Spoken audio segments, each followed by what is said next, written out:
Let's see how to set different wallpapers on iPhone lock screen and home screen. Should set what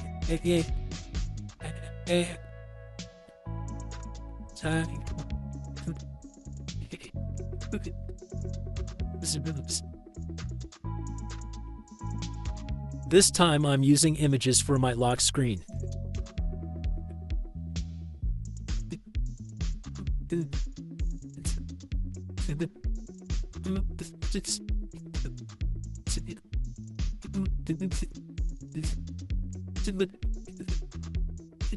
Now I'm using a different image for my home screen.